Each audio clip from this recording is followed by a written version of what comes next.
I'd like to start off my introduction to you by describing myself as a very lucky guy. Lucky because I've always had the opportunities to pursue my goals and dreams.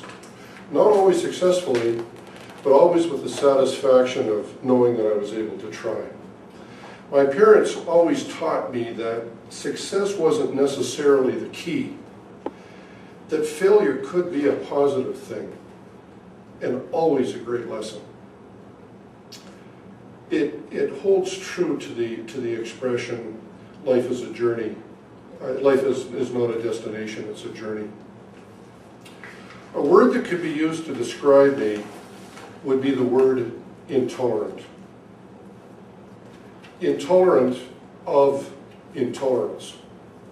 That goes to the core of who I am, what I'm about, and what I stand for. I feel that those are the basic values and virtues of what describe me best. I also believe in heroes.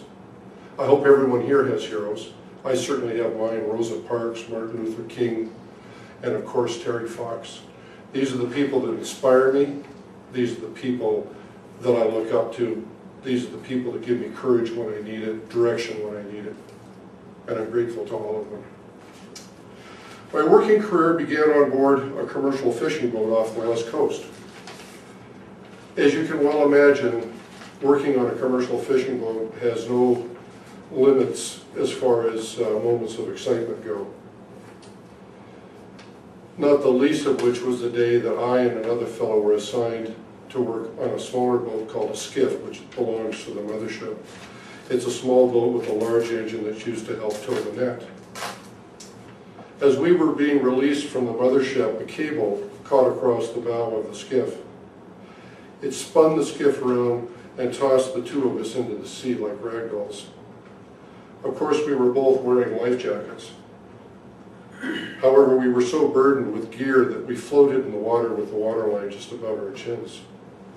I could see the look of terror in his face, and I'm sure he and mine.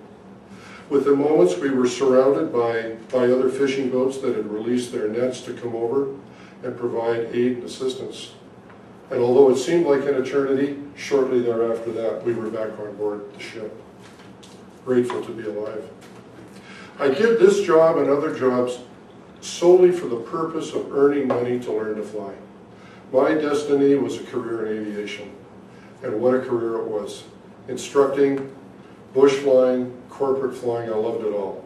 Well, maybe not the instructing, but the rest of it.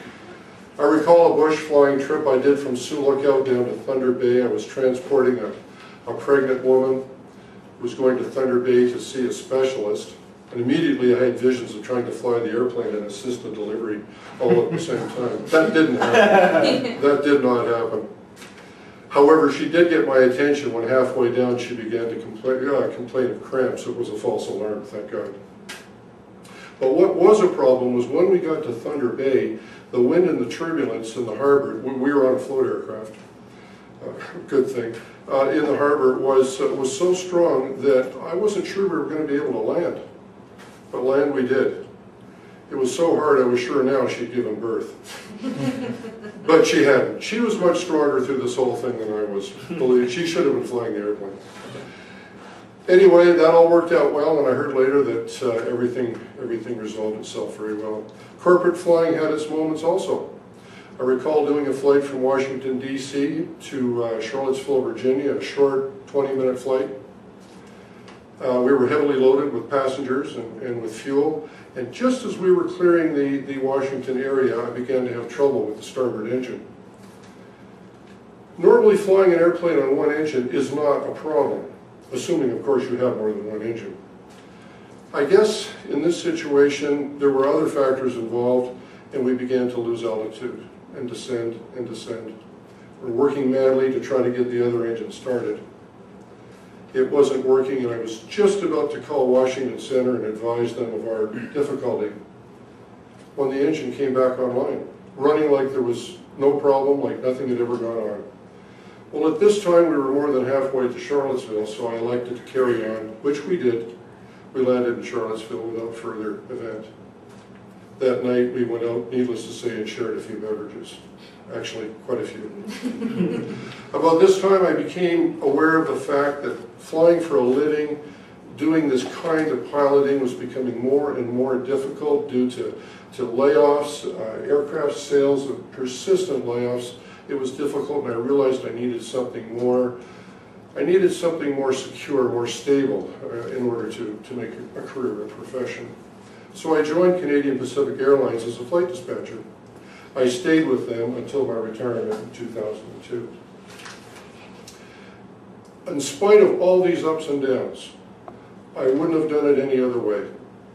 I love the job and I was honored to be part of it. The greatest joy in my life is my son Brian, who we've already mentioned, is a 24-year-old university student at Brock in Southern Ontario. He's also, as was mentioned, a competitive cyclist, and he was the one that got me into cycling.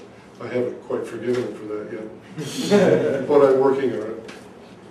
I hope this has given some insight to you, to me, and your new Toastmaster member, as to who I am and what I'm about. And I thank you very much for your time.